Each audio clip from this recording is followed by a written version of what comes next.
শৈশবকালে হনুমান ছিলেন খুবই চঞ্চল ও কৌতূহলী। একদিন ঘুরতে ঘুরতে তিনি পৌঁছে গেলেন ধনসম্পদের দেবতা কুবেরের প্রাসাদে। সেখানে তিনি দেখলেন অসংখ্য স্বর্ণ, রত্ন আর ধনভাণ্ডার।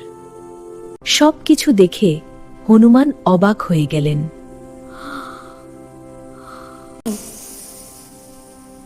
এত ধনসম্পদ দিয়ে আপনি কি করেন?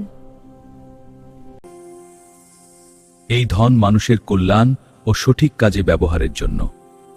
হনুমান কিছুক্ষণ ভেবে বললেন, যে ভক্তি ও ভালোবাসা পায় সে কি এই ধনের থেকেও বড় নয়?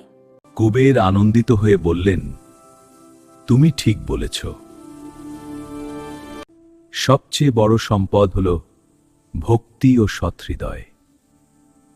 এই কথা শুনে হনুমান বুঝলেন আসল সম্পদ বাইরের ধন নয়, হৃদয়ের ভক্তি ও ভালোবাসা।